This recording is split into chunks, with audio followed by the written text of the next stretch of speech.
really excited you're all joining us in the chat. As we've said, please put in your favorite native berry, where you're from, and that we will be answering questions at the end, but feel free as we go along to drop them in the chat. Without further ado, I would like to introduce our head honcho, our captain, Burke Murphy. Talk to us a little bit more about women in conservation. Well, thank you very much. It is a pleasure to be with everybody today. We're really excited to welcome our guest speakers and to welcome all of you. I'm going to take a moment to introduce, about 5 moments, actually 5 minutes, to introduce you all to the work of Minnesota Women in Conservation and how it's progressing and how we hope to engage more and more women throughout the upper Midwest, but particularly Minnesota, in this conservation work. And so let's proceed. Okay, just a second. It's not proceeding. There we go.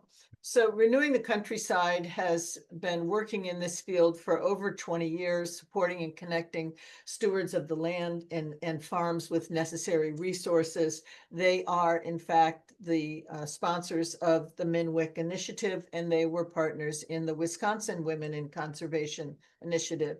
A little about RTC, that we are working lands and conservation with farmland access, farm transitions, and this program, local food systems and market hubs, and really supporting Go Farm Connect, Urban Ag, and other farm-related events. As you can see, there's many programs that fill out address the needs of agricultural communities and people who want to produce food for our communities. So why does MNWIC matter? Well, across the state of Minnesota, women producers manage over 9 million acres of farmland. Female farmers listing their primary occupations has increased since 2022 to 35,623 women, and 19,000 on top of that are women who are non-operating landowners, in other words, leasing their land to be farmed by someone else. Female farmers are involved in every type of farming, from grains to dairy to vegetable fruit producers, poultry and eggs, sheep and goats, and our very own pigment producer, Maddie Barsh. So our objective with this initiative is to welcome all women in agriculture and land stewardship, to increase women's knowledge in agriculture and stewardship, their understanding and use of conservation and NRCS programs, and for us to help shepherd women through the process of program assistance and build a lasting legacy of relationships and regional networks. And as we progress, I will share a map that shows how we are actually turning Minnesota green. So together, I don't mean just MNWIC. So our team includes communication specialists, data management, evaluation specialists, and support from the Renewing the Countryside, as well as our 4 regional coordinators. And I'm going to begin with Allison Ryan, who wasn't able to be with us today because she's distributing food. She is in the North Central region with Aiken, Itasca counties and related counties. You can see here how many farms, how many female producers, and how many acres of farmland are being worked. We do that for every region. Alex, who's hosting this in the upper Minnesota West Central region, Lackaparl, Chippewa, and Swift counties. Again, you see the number of producers and the amount of farmland we're engaged in cultivating and supporting. Noreen, who's a co-host today, from the Northwest, covering Clay, Norman, and Wilkin County. Lots of acreage, female producers, and farms. And then Maddie, who is covering the Southeast region where we live, Goodhue County, Rice County, Dakota County. They have the highest proportion of small and medium-sized farms. You can see those numbers here. Fewer acreage, more farms, more female producers. So our goal is to equip women to implement conservation practices, and our outreach is through potlucks, which you may have been to, webinars, you're here, our learning circles, and field days. So far, our participation has been predominantly landowners, farmers, landowners, and conservation ag support people. And we're hoping that wedge broadens with beginning farmers. This map is very current, and it simply reflects the number of women contacts we've made, which is 878. And of those, 170 have identified as historically underserved, which is also one of our priorities, is reaching people who have been historically underserved. 378 have attended these events, and of that count, 65 identified as historically underserved. So please keep coming, please show up and help us turn the state green. Here's an example of one of our potlucks that Alex hosted last year, and with almost 50 people, women attending, to talk about planting native seeds for habitat restoration. This is Allison hosting a first learning circle in the Northeast, and with a remarkable turnout. And this is just a few of the quotes that have been given by women in their evaluation feedback. The connections and resources available are even more abundant than I realized, and that is a realization we hope happens for everybody. Here's a picture of a beautiful field hike we had at Hay Creek Hills Farm here in Red Wing with Wendy Johnson at her farm. And that was just a few weeks ago. And this was the field day that just happened last weekend in the Northeast, foraging, exploring, and conserving. So we do want to continue to welcome you for the fourth Wednesday of the month for our Welcoming Wednesday webinars. We are thrilled with today's webinar topic and our guests on Indigenous foraging and conservation practices. Thank you so much for being here. And now I'm going to stop sharing my screen and hand this back to Alex. Thank you. Thanks, Burke. Yes, and now I have the honor to introduce our first speaker, Candace Stock. She grew up in Monoman, Minnesota, surrounded by beautiful countryside and fertile farmland. She developed a deep connection to nature and a passion for culinary arts. Her family's dedication to gardening, from her mother's large garden to her paternal grandmother's abundant garden, played a significant role in shaping her culinary journey. Candace's culinary career began in high school and continued at the Culinary Institute of America in Hyde Park, New York. Her career path has naturally flowed from walking the countryside of Minnesota to working in various culinary settings around the East Coast. Returning to the Midwest, particularly Fargo, North Dakota, to raise her son, Candace received support from Birnbaum's and his owner, which helped shape her career. Candace's commitment to sustainable practices and community engagement is highlighted by her connection with Noreen Thomas of Doubting Thomas Farms, where she has cooking demos and foraging tours. Her involvement in the Indigenous dinner in Medora and the land blessing ceremony with the tribal elder allowed her to share the benefits of Indigenous foodways with the community. She is now consulting for the Theodore Roosevelt Presidential Library and working as executive chef. The unique experience of honoring the nation's first people and sharing knowledge of food medicine and the healing properties of the Badlands deeply inspires her. Her story is a testament to the power of food, family, and community in shaping one's purpose and career guided by the Creator. Thanks so much, Candace. Now to you. Thank you. Yeah, I think you got it all. You covered it well. Yeah, so right now I am working with Noreen at Doubting Thomas Farms. We try to get as many youth out on the farm currently and just interacting with the land in any way possible, really. But I'm also trying to bring a lot of those same practices to the Theodore Roosevelt Presidential Library. The concept of the cafe and catering services will all be based in food medicine, and we'll be hosting foraging tours out there as well. This is in Medora, North Dakota, but my work kind of extends beyond that. We host conservation meetings and sit downs all across the nation because it's TR's legacy. But the most amazing part of it is that a lot of women that are working on the TR library are just killing it.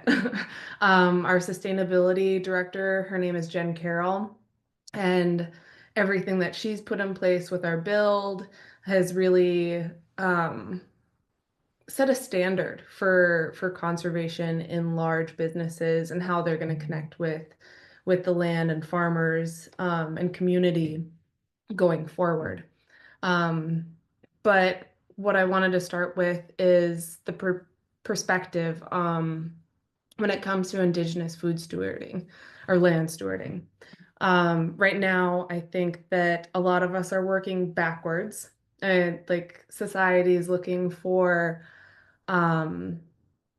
cures to a lot of their ailments and issues, and so they're turning back to nature.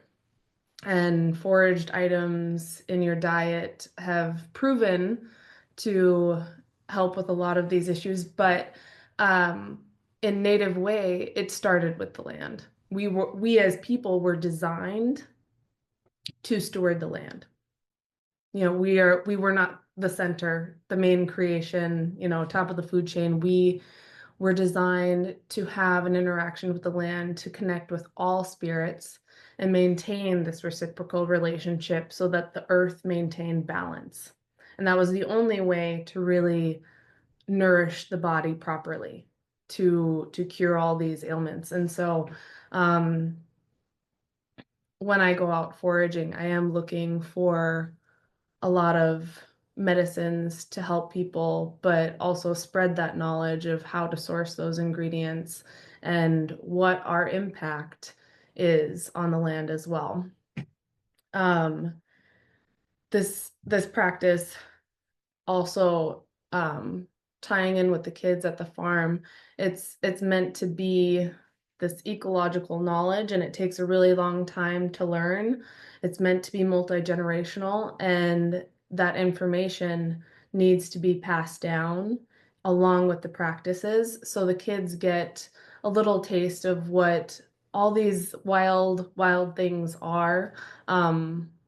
My application is culinary, and so it is an immediate reaction. They get to try it right away. They get to see how it interacts with their bodies. But I think that foraging these ingredients creates a longer, more impactful memory. I think that any tours that I've taken in the past, people really respond best when I have tastings. It's not just plant identification, and you know, it is wonderful to go on a nice refreshing walk, but being able to taste things like fresh blueberries and gooseberries and different herbs really ties everything together. It is one of those lessons in that your body won't reap the rewards unless you're out there experiencing it for yourself.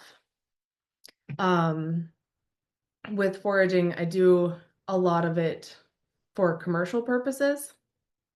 And with that, I'm taking more, I'd say, than what I feel like I'm allowed sometimes. In a native way, it's a part of our cultural practice, it's a part of our religion that we interact with the land. And so I always start with a prayer, and I talk to the creator and I tell him what I'm looking for.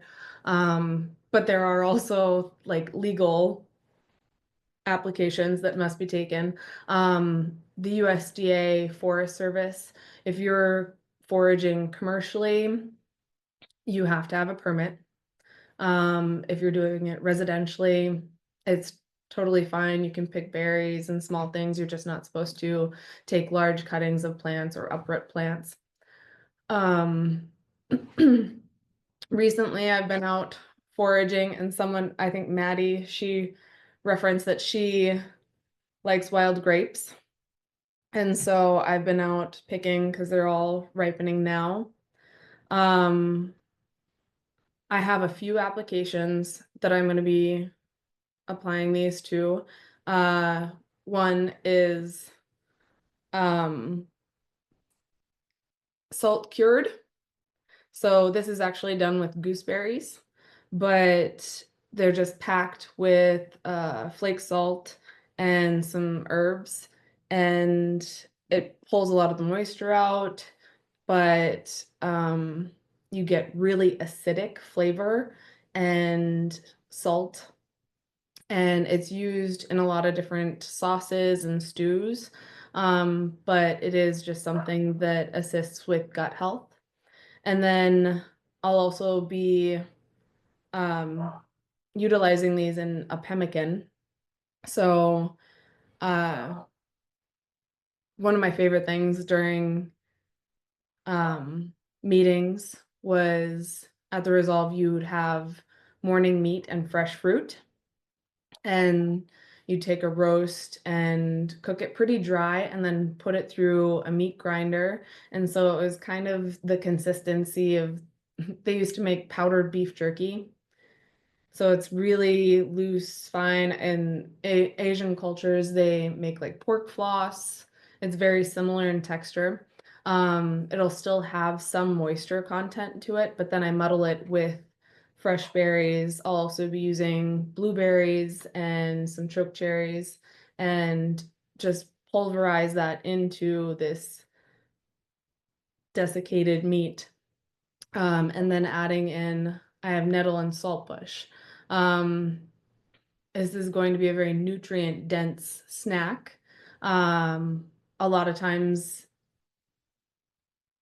our ancestors used it as a full meal supplement because it was so nutrient dense and sustained their bodies for so long.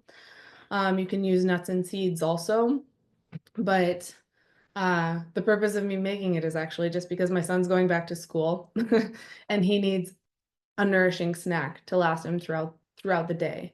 And now at school they're allowed to bring their own snacks, so he gets pemmican. But it is a lot of the herbs. They're anti-inflammatory, but they also provide insulin. And so a lot of these processed snacks that kids are bringing to school and having throughout the day that are just kind of common and convenient, kind of counteract what we're putting in our body now. With foraging, to get people started, I think if you're not used to it, it's important to have a baseline. A lot of people will recognize certain things right now. Milkweed is starting to produce pods and it's going to go to seed soon, but they're pretty recognizable. And when they're small like this, they're perfect for making pickles.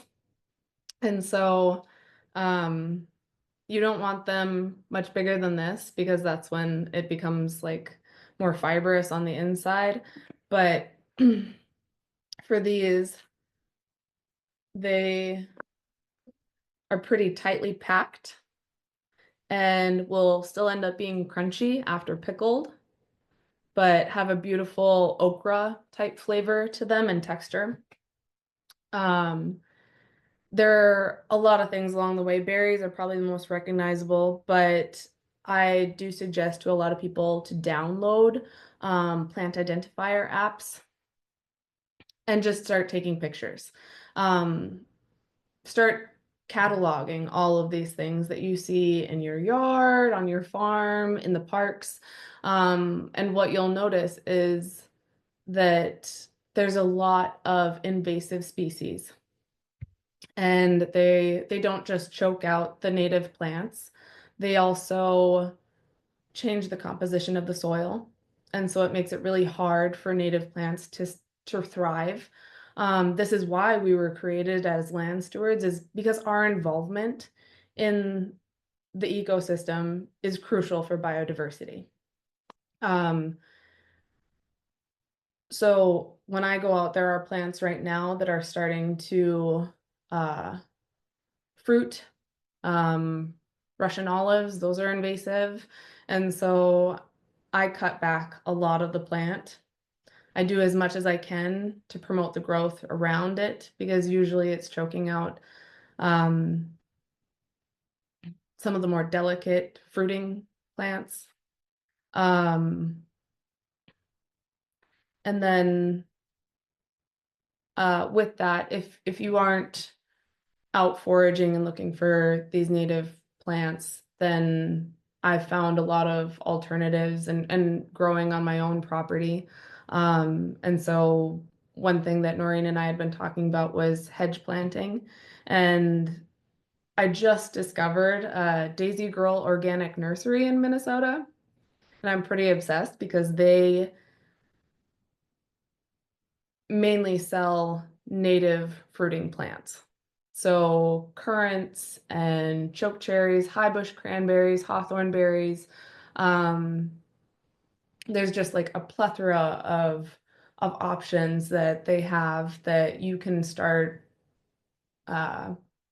bringing back and maintaining on your own.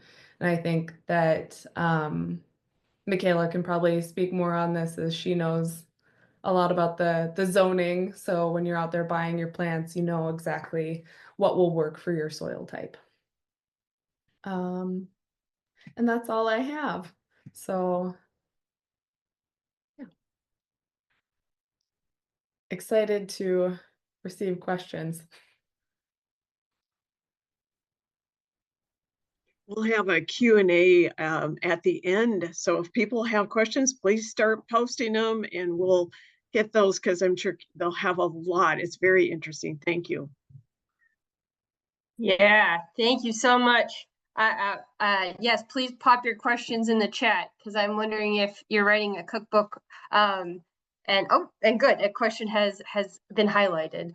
I think I found that nursery that Candace just referenced of the Daisy Girl. That's pretty incredible. You All did, right. that's it. Yeah. Oh, great. Okay, well, thank you so much. And now we will move on to Michaela Nelson, who has been a soil conservationist with the USDA Natural Resources Conservation Service in Fergus Falls, serving West Otter Tail County for 2 years. Since moving to Minnesota 7 years ago, she has worked and volunteered for various conservation agencies, including U.S. Fish and Wildlife Service, Pheasants Forever, and the Pomme de Terre River Association. Michaela grew up in Montana on a dryland wheat farm and beef cattle ranch, where she experienced firsthand the intersection of farming and land stewardship, and where the first spark of her interest in ecology was ignited. Her favorite projects to work on through NRCS are ones where she gets to help producers integrate native plants into their operations, whether it be wildflower and grass plantings, forest improvements, or new tree plantings. Thanks so much for joining us, and Michaela, the show is yours. All right, thank you, Alex, for that introduction. I'm gonna take a minute and get my screen to share here.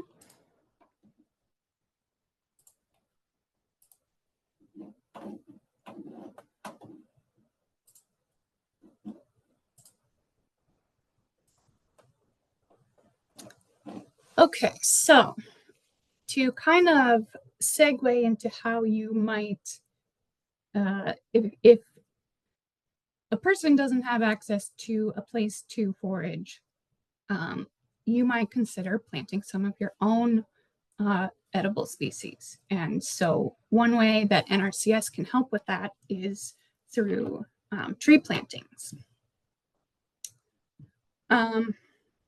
To start off with, before I even get into how the NRCS programs can help, I need to add the caveat that everything in my presentation as far as NRCS program rules and such is very much Minnesota based. So I know there's some folks on who are from other states.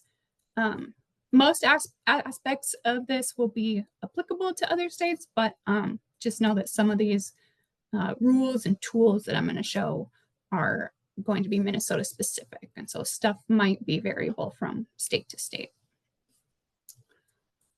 So first of all, to get into an NRCS program, you might be looking for cost share to help plant some trees or something.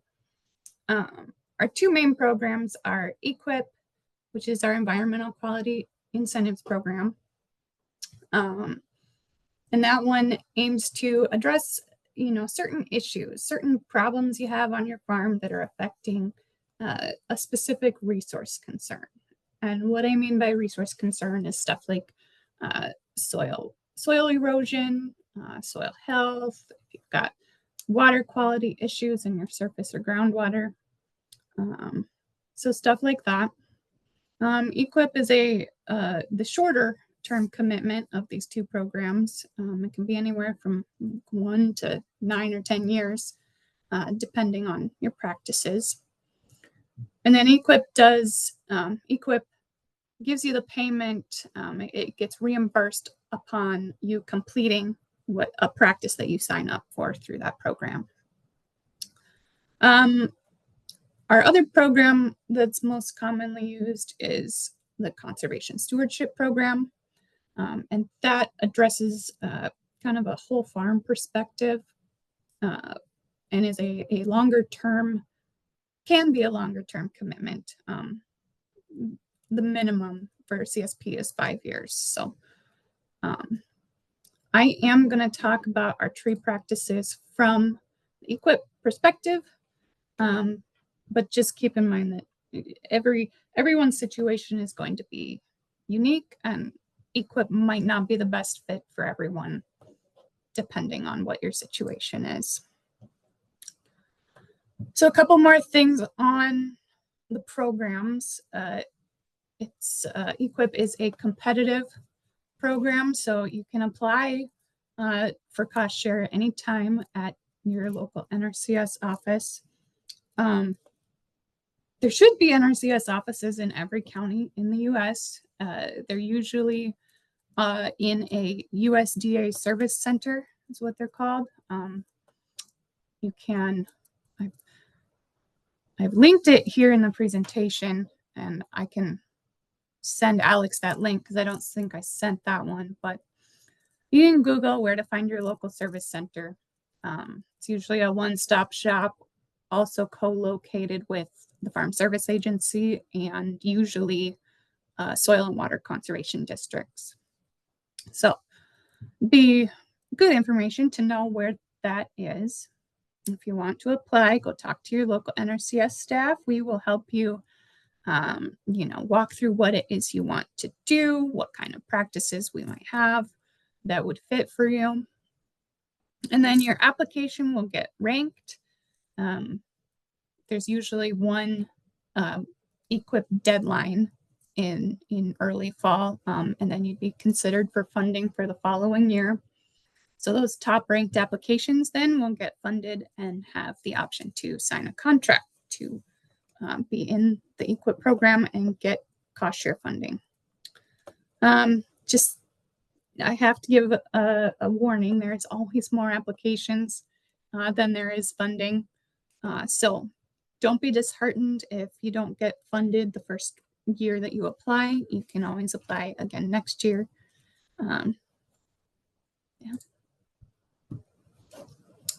So I've mentioned practices. So we break down what you're going to do into practices. So the main tree planting ones are windbreaks or shelter belts, and then there's just a general tree and shrub plantings. So the windbreaks are more done around buildings and yards. The goal is mainly to protect from wind. So if it's wind erosion that you're having an issue with, or if you just need shelter from the wind, the snow, the heat around your house or your barnyard. It can also help reduce energy use. If you're cutting the wind and kind of blocking some of the cold, you might spend less on heating or cooling your buildings, or moving snow because the trees catch the snow. I do give cost share estimates here. Keep in mind these are estimates only. These are not a quote, and they are based on EQIP's 2025 payment rates. So right now, if you were to apply today, we'd be looking at EQIP 26 or even EQIP 2027. So rates definitely could change before you get into a program. With that said, in 2025, our windbreaks were paying anywhere from 65 cents to $2.50 per tree. And that just varies a lot based on your specific scenario.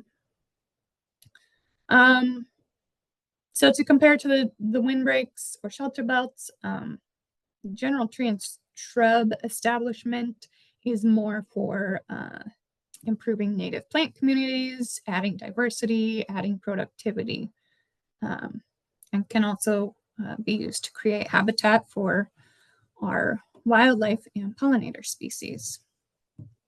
And so in EQIP 2025, those were paying roughly about $1.20 to $2.90 per tree. And you may notice that I did not list any goals about related to foraging or human food consumption. And that's just because NRCS doesn't list that as a resource concern, but we definitely don't exclude edible plants from either of these practices. So you certainly can pick edible plants, shrubs and trees for these practices. For us, it's more of a question of, are the plants appropriate for your spot? And so the first thing I like to talk about for recommending first thing you need to know when you're going to do tree planting is you got to know your soil type. And I'm sure everyone has seen this plant hardiness zones map. So I've added a star here about where I am. We're in zone 4A. And I know that's really small, but all that's showing, all the zones are is average lowest temperatures. So it doesn't actually tell you a whole lot. You can see that zone 4A goes all the way from the UP of Michigan out to eastern Montana. And it should be pretty clear to most people that a plant that might grow well in the Northwoods in Wisconsin is not necessarily going to thrive in the Badlands out in western North Dakota. So you can't take a blueberry from northern Wisconsin and expect it to thrive out west. So there's just so many more factors at play than your hardiness zone. It's a good place to start, but there's a lot more at play. So one tool that can tell you a lot about your soil, and you don't even have to go out and touch your soil yet at this point, you can use Web Soil Survey. And I've linked it here, and I think Alex can put it in the chat. I'm not going to do a tutorial for Web Soil Survey today. That is a whole different webinar, could be. But I'm just going to show you a clip here of a field in Otter Tail County where I'm at. So the first thing it shows you is soil type. That's what these letter and number codes are, what we call the map unit symbol. Every map's unit symbol has a name. So Web Soil Survey will tell you what type of soil it is. It'll also tell you the slope of each of these areas of the field. Web Soil Survey is an incredibly powerful tool. It can tell you so many things about your soil. I couldn't even tell you all the things it knows. I'll click up here. Here's one that could be really important when you're planning a tree planting, is your drainage class. So this is telling you how each area of this field is going to hold water or not. So these red soil types, if we look, that's 258 B and C. The red is telling us that those are excessively drained. It's going to be very dry in those areas. Green and yellow are moderately well drained to well drained. And this blue corner down here, that one's very poorly drained. You'll notice the description of the map unit name even says right there, it's frequently ponded. So that's just good information to know. You probably wouldn't want to plant your trees down here in the frequently ponded area. If anyone wants more assistance in using Web Soil Survey, you're welcome to take a crack at it. I think there's some vague instructions on the home site for Web Soil Survey, but it can be daunting. So talk to your local NRCS and see if someone would be willing to help you run it if you need. Another thing to consider when you're going to plant trees is to get your soil tested. This involves, actually taking a small sample of your soil. You can send it in. I know University of Minnesota Extension has some resources to that you can send it in through them, or if you have a crop consultant or know one, they can help you with that as well. The soil test can tell you a lot about your macro and micronutrients. It's, the main three. It's going to show you phosphorus, potassium, and nitrogen. It can also tell you about the pH of your soil or how much organic matter is in your soil. So that can inform, whether you think your soil needs some amendments, or if your test comes back and it's really high in nitrogen, that might let you know that you don't need to fertilize with a heavy nitrogen on that area. So that's just good stuff to know. Another thing to consider before you even plant trees is how and where you are going to plant them, like the physical act of planting them. And if you're only thinking of a couple dozen trees, maybe you can hand plant those yourself with a shovel and maybe a friend. If you're thinking a few hundred bare root trees or even more or bigger trees, for bare root trees, you can use one of these tree planter machines. If that's the case, your site will need to be well prepped. You see in both of these photos, the ground is pretty well tilled. It's free of weeds. It's free of any, debris or obstacles. That's just so that the tractor can get through easily. Those tree planters are available for rent in some places. I know here in West Ottertail, our local soil and water district has a tree planter. Usually, if you buy trees from the Soil and Water Conservation District, then they will do the tree planting for you. That varies by county, so inquire with your local conservation district if that's the route you want to go. You also want to consider how you're going to protect those trees after you plant them. Do you want to put tree tubes or wire cages around all of them to protect them from deer or the predators eating them? How are you going to manage weeds?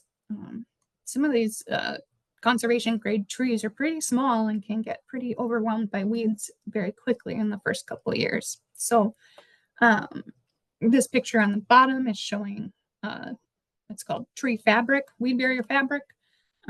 So you might consider having that put down. That's fabric rolling is another service offered by some soil and water districts. So inquire about that if you're thinking about that route. Another option is to mow the weeds in between rows, and sometimes you can get between trees, but if they're too close together, mowing between trees isn't always an option.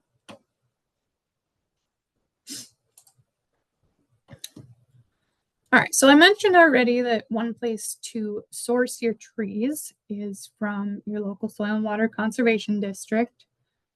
Many of the ones around me in Western Minnesota have tree sales. Those usually run through the winter, and the trees arrive in May, and you have to go pick them up from a prearranged location.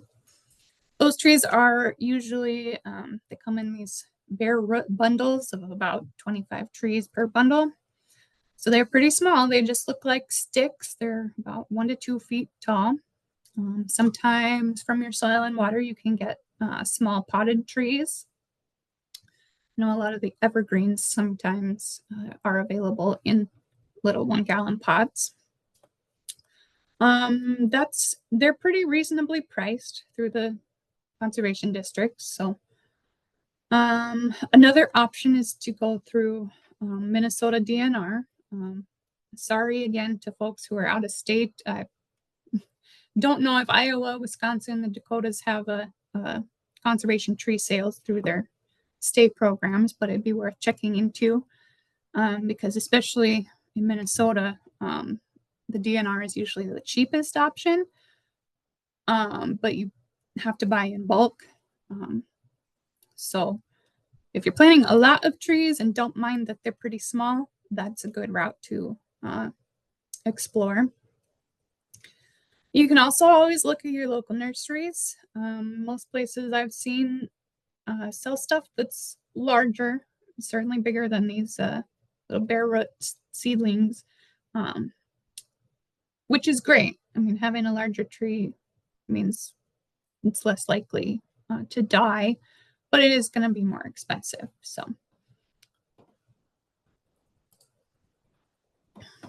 these are a couple recent lists of trees and shrubs that were available. On the left is the DNR species, and on the right is West Otter Tail's Soil and Water Conservation District's list of trees that they sold. So looking through that list, I mean, I'm seeing, hazelnuts, I'm seeing chokecherry, cranberry, plum, oak. You can make food from acorns. You can get spruce trees. You can eat spruce tips. So a lot of these have potential for foraging off your own tree rows.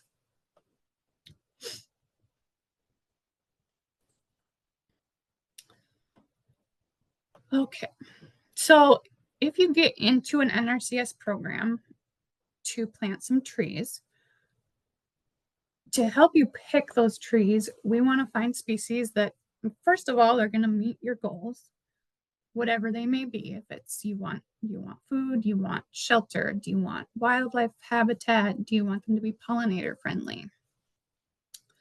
I'm going to stop the presentation for a minute and show a really cool website. This is Native Plant Finder. And you can put in your zip code. So put in mine.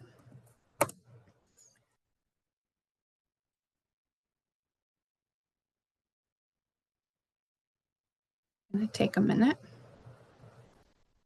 And it pops you out a list, either flowers and grasses or trees and shrubs. And it's ranking them based on the number of native butterflies and moths who use those plants as host plants for their caterpillars. So I think that's also a really cool thing to think of is, even if you're planting, your plums, cherries, or oaks, or cranberries, it's going to tell you that not only are they benefiting you, they're also benefiting so many species of insects that we might not even be thinking about.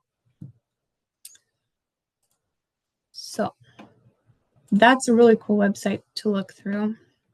Shoot, I'm going to click through all this.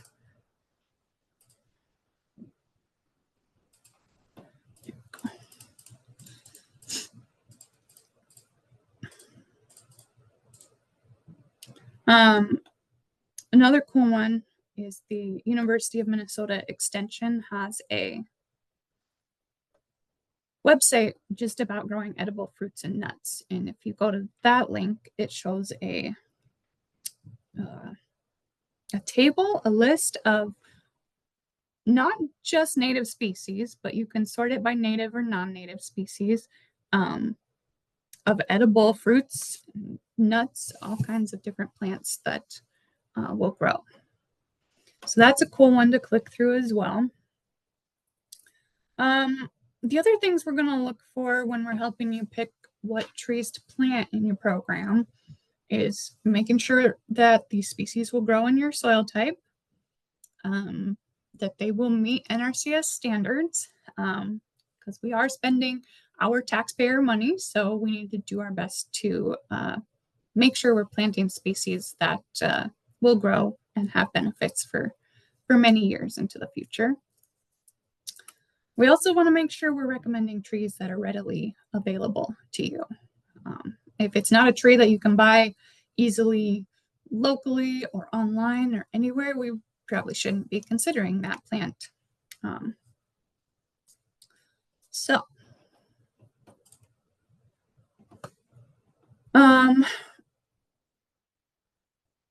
if you were to get funded, we would want to look at exactly where you want to plant those trees. So on this field that I showed earlier, I put these 3 lines on, saying that we're going to do 2 rows north of this farmstead and 3 rows to the west of it. And then what we're going to do is look up what we call your conservation tree and shrub group. That is an Excel spreadsheet. It's available for download, available to the public if you go to this website. I am going to pull that up actually just to give you an idea what it looks like. And So, Michaela, just an FYI that I am dropping those links in the chat. Wonderful, thank you. So if you get this spreadsheet downloaded, I believe it pops up to this tab, the instructions tab. And what you're going to want to do first is go to soils lookup. And on the soils lookup, I know this is going to be pretty small on your screen, but this yellow box has instructions. So follow those instructions. You'll pick your county. Apologizing again, this is just a Minnesota tool. Select your county. Select your map unit symbol, which you will have gotten hopefully from Web Soil Survey Map. My map unit symbol is J119D, where I want to plant those trees. So I'm going to make it do this again. It will pull your map unit, and then over on this side of the spreadsheet, it's going to tell you the components of your map unit symbol. So I want to look at that. And I also want to look at the component percentage. I'm going to pick the highest component that seems like it represents the area well. And then I'm going to pick this CTSG is the conservation tree shrub group. So it says J119D, the highest component percentage is in conservation tree and shrub group 3K. I'm going to go down here under group 3 and click conservation tree shrub group 3K. And it pops me out a list of many different species of trees and shrubs that are appropriate to plant in my soil type. It gives you the scientific name, common name. This is just about its group. Tells you if it's a tree or a shrub, if it's native or introduced. Tells you its height at maturity. That's something to consider if you're, do you have power lines? Do you not want a 100-foot tall tree blocking your view of something? So, and it also links to the USDA plants website to get more information about each of those trees and shrubs. So, thank you, Michaela. That was wonderful. We're gonna start our Q&A session if you two are ready for questions to start coming at you. And thank you guys for engaging in the chat box. And as a reminder, we'll send out all these resources and links that are in the chat out to all you all the people that signed up today. So, and feel free to email any of us at Renewing the Countryside or Minwick if you have more questions or you need more. Okay. And I am failing to remember. Should I start with the Q&A questions that popped up, or Burke, did you want to start going? Okay, great. I can step in. I have a few in a list, but you can fill in as well, Alex. So Dolores Enriquez asked, is there a permit needed to forage sage, Candace? Yeah, I answered in the chat, but it's if it's for personal use, then it's fine. Okay, great. And then Michaela, how many trees are usually in a windbreak? I mean, what's the order on average? Well, are you asking how many species or how many? Well, just the number individuals? of trees you were listing at $2.90 per tree, and I thought, well, that doesn't sound like much. Are there 100 trees, or what? Well, let's say you're gonna do 1,000 feet of windbreak, and depending on what tree species you pick, they can be anywhere from 8 to 20 feet between each tree. So I'll just do a little bit of math here. We do 1,000 feet divided by 8 feet. You probably have 125 feet in that row, or 125 trees in that row. Wow. Okay. So, yeah, that adds up. yeah. Yeah. That's really helpful. And then could you also tell us what a shelter belt establishment is? Just a windbreak or a shelter belt are both It's just one in the tree same. rows. Yeah. Okay. So And then go ahead. establishing a new row of trees. And is there someone at NRCS that can assess tree health if you want somebody to come and look at the trees on your property? And I mean, for instance, I have a huge paper birch that I love, but I think that she needs help and I don't know what to do for her. Yeah, there are a few NRCS foresters around the state, so I would look for that. That would be probably the people in NRCS who have the most experience with that. Otherwise, we don't have a local forester here, so I usually refer folks to Extension office. Or Extension. Okay. Alex, do you have other questions? Yeah, I just saw some come in here with 2 questions. Candace, I'm out on a walk around my neighborhood and I notice a lot of native plants in the row, almost always being choked up by invasives around them. Is it okay to collect seeds or relocate native plants if I know they will grow on my property? Or do you have a recommendation for how to help conserve these species? Personally, if I see certain plants going to seed, I will go and like snap it off. But there is you don't want to waste either, I think. And so sometimes there are invasive species out there, but can still be utilized in different ways. And so, yeah, I have a habit of pulling invasive species up, even when I'm not supposed to. But I think that planting on your own property is also really beneficial to promote still that biodiversity. Yeah. And I got a little worried because someone's like, don't take buckthorn, like don't try to remove it because you're just gonna reinvigorate it. And I was like, ah. Oh gosh. No, but I think so there's some theories on this, but also I guess the birds enjoy the berries, so I'm very torn about where I'm taking habitat, where okay, well, thank you.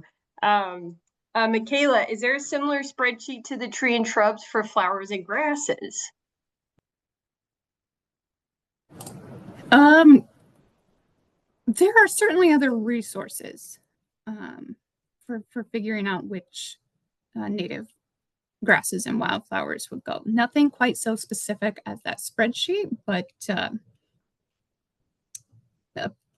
place I like to look is just Minnesota Wildflowers. They have a lot of references on there for where things grow and where they might be appropriate to plant. Wonderful.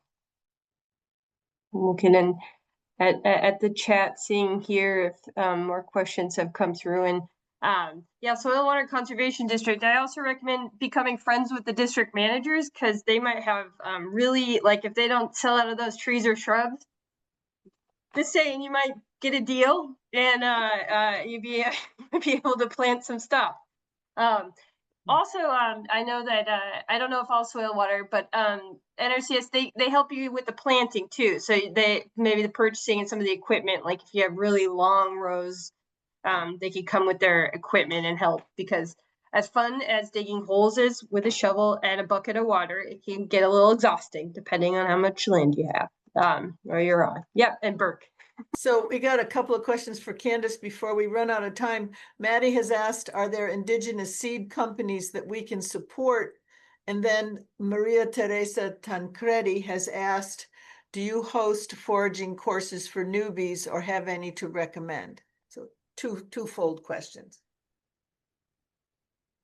I'd say as far as my foraging classes go, I host them out at Noreen's farm. Because she's an organic farmer, I can guarantee that there's not going to be a bunch of excess chemicals and stuff like that. There also is just a lot of diversity on her land. And so whenever there are classes offered, they'll be posted on her website.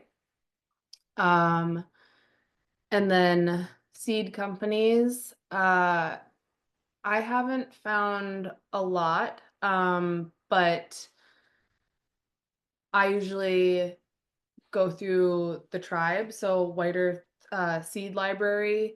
If there's things that I want planted in particular, Noreen will grow them for me. So. That's fantastic. One quick question. I used to live in Point Reyes seashore in Northern California. That was Coast Miwok land, and learned there as a naturalist guide that people often foraged cattails to make food. And Yeah. I'm wondering, do you do that here? I just went out yesterday, and so you can get them when they're real young, and the tubers at the bottom will be very tender. And have you ever had hearts of palm? Yes. It'll have the same consistency. So you have to go through quite a lot of work to get to it. Now, the root system is a little bit more fibrous, and so it's trying to think of like what it would be like. Have you ever had salsify? Had what? Salsify. No. It grows wild around here too, but it is farmed, and it's like a really thin, grows like a carrot. So it'd be the same structure as a carrot, but it has the flesh similar to a potato, but it has these long fibers that run through it. And so after it's peeled and cooked, you have to scrape the pulp out of it. But it is high in protein and very delicious. Cattails, depending on the season right now, they've reached that point where they're really fibrous. And so I'm really just looking for the pulp. But I've had this cookbook since I was a kid, and it's really what got me into foraging, and it's Native American recipes, and it's from the United Tribal Technical College in Bismarck. And you can't Wow. really find copies of it. They only did a few editions of the cookbook, but it breaks down how to identify, and it's all hand drawn, illustrated. It's Oh, it sounds kind of hard to precious. read, but it is precious. And it'll have how to process a lot of forage ingredients, and then very simple recipes. A lot of it, like milkweed soup, it's really just like the buds of the flower before they open, Oh, stewed in water for a long time. really? Wow. Nothing else. Maybe some salt and pepper, but that's how my grandma cooked when I was younger, and I didn't like it. It doesn't taste as good. And so that's why my job is becomes so fun is that I get to recreate some of these recipes, but add my culinary knowledge to it. So the plums that I have salt cured, that's kind of one of the things. A lot of the plants that are indigenous and forage are very acidic or very bitter. And so there are a lot of applications and tricks to counteract that so that, adding that salt and acid will change the composition of the dish and it produces more saliva. So then it doesn't hit you as hard with the bitter notes and stuff like that, but you're still getting all the health benefits.